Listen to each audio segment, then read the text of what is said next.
Kenapa? Kenapa?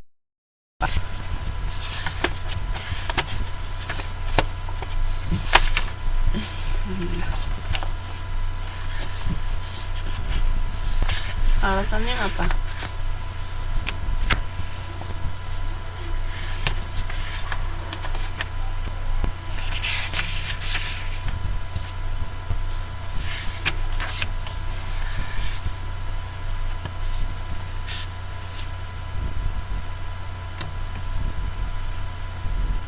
Yang lain ada yang mau jawab?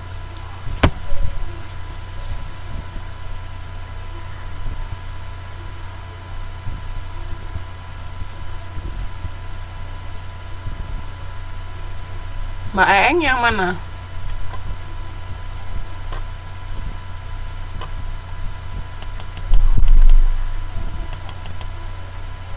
Nggak semrawutan itu lebih tertib yang mana, Mbak?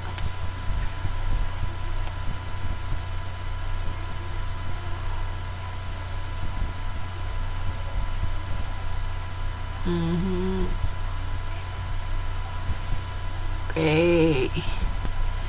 Kalau menurut saya juga yang take a number. Jadi kan udah jelas kapan kita akan dipanggil. Tinggal nunggu aja kapan panggilnya. Sama bener katanya Mbak Yunita, kalau misalnya masih jauh nomor antriannya ya bisa ditinggal dulu atau mau ngapain dulu. Soalnya kan kalau ngantri dalam barisan kan nggak ngerti kita kapan selesainya. Misalnya ya bisa aja jadi sih kira-kira kurang berapa orang, tapi kan nggak bisa kita tinggal juga, ya kan? Kalau saya lebih memilih take a number juga. Oke. Terus ini elemen-elemen sistem queuing. Lanjut ya. Ini reneging, keputusan pelanggan untuk meninggalkan antrian sebelum mencapai akhir antrian karena waktu yang diperlukan lebih lama. Kalau bulking tadi kan langsung meninggalkan. Nah, tapi kalau reneging ini ada kaitannya sama ini, waktu yang diperlukan lebih lama dari yang diperkirakan. Sebenarnya hampir mirip sama bulking tadi. Cuman di sini ada juga ada persepsi konsumennya. Sudah ngantri lama, ternyata kok jauh lebih lama dari yang kita perkirakan ya, baru tinggal. Terus kalau customer section policy, barisan antrian dilayani berdasarkan prinsip siapa yang datang pertama akan mendapatkan pelayanan pertama. Itu ini wajib, ini jangan sampai yang datang terakhir dilayani duluan. Bisa ngomel-ngomel, apalagi kalau sudah ngantri-ngantri lama, sudah ngantri, misalnya yang lain sudah ngantri 20 menit, ini baru datang dilayani duluan. Nggak ngomel-ngomel nanti orangnya. Jadi itu customer section policy ya, aturannya ketika kita melayani pelanggan seperti apa. Terus service proses jasa yang tidak didesain dengan baik akan membuat antrian yang lebih panjang dan lebih melelahkan dari yang seharusnya. Diingat, kita harus bisa memanage semua proses itu dengan baik dan benar agar kualitas pelayanan yang diberikan ke pelanggan itu bisa maksimal. Di situ kita masuk reservasi. Reservasi itu janji yang telah dicatat dan dikonfirmasikan untuk memberikan pelanggan pelayanan pada waktu dan tempat yang telah ditentukan. Nah, sistem reservasi itu bisa terserah kita mau bikinnya seperti apa.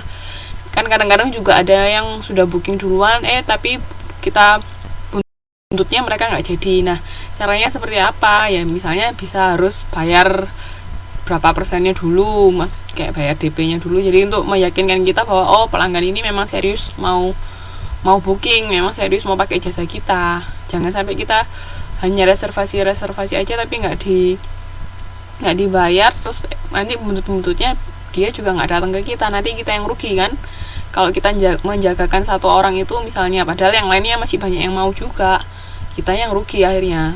Nggak dapat yang pelanggan ini, yang lain yang mau pakai juga nggak bisa, akhirnya kita yang rugi kan. Jadi kalau bisa bikin aturan yang jelas, harus bayar DP. Misalnya booking hari ini paling lambat besok harus dibayar, mau bayar full atau ada DP-nya dulu, terserah kita mau bikin aturannya seperti apa. Terus strategi ketika mengalami overbook, membatalkan non-paid booking setelah rentang waktu tertentu ya kan. Ini jadi non-paid bookingnya maksudnya orang yang pelanggan yang booking tapi nggak mau yang belum bayar. Jadi kalau sudah melewati batas waktu ya sudah, anggap aja dia memang nggak jadi. Itu bukan nanti kalau dia komplain ya bukan salah kita, karena memang dia sudah melewati batas waktu membayar.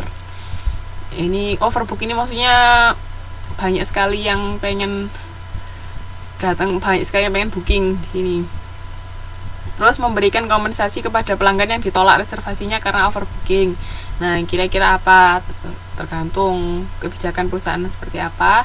Terus diperlukan adanya uang jaminan itu tadi. Oke.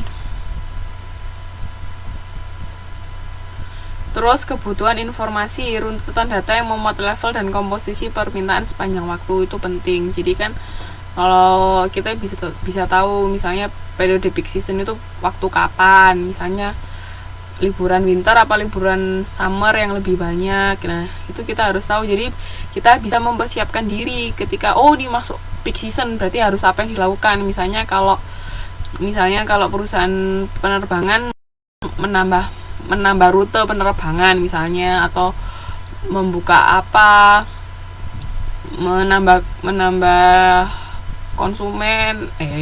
menambah konsumen di misalnya kursinya biasanya bisa disisakan berapa, ini ditambah, atau menambah rute, menambah maskapainya, menambah pesawatnya, nah macam-macam. Jadi kita bisa siap terlebih dahulu. Kayak kereta api di Indonesia kalau mau masuk musim lebaran kan gerbongnya ditambah. Nah, itu masuk peak season. Jadi kita harus tahu kapan peak season itu, jadi kita bisa persiapan. Jangan sampai keteteran, udah waktunya peak season, ini peak season, kelimpungan, nggak bisa melayani, akhirnya pelanggannya kabur semua, kan eman. Terus perkiraan dari level permintaan untuk setiap segmen utama di bawah kondisi tertentu, sama data dari tiap segmen untuk membantu manajemen mengevaluasi dampak dari perputaran periodik maupun fluktuasi permintaan secara acak. Jadi intinya kita harus mencatat semua kejadian yang telah ada.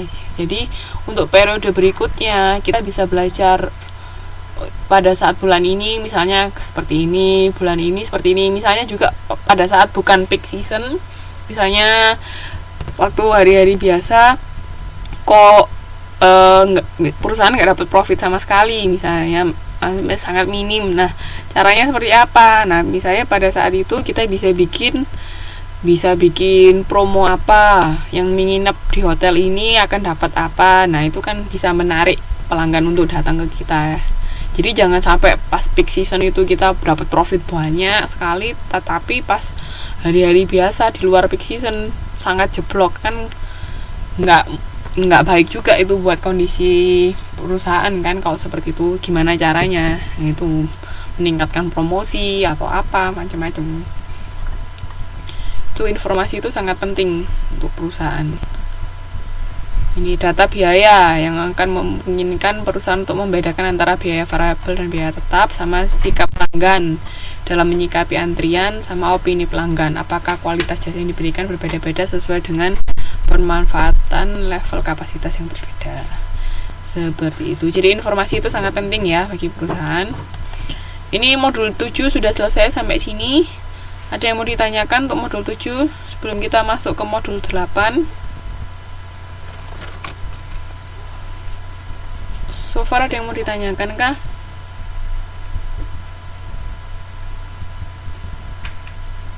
Gimana mbak-mbak? Ada yang mau ditanyakan?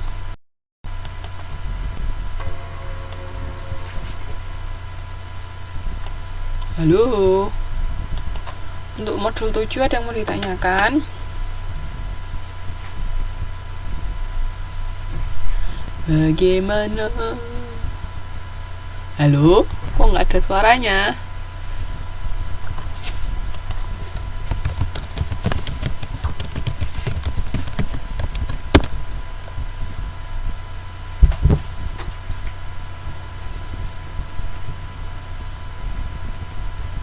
Apa mbak?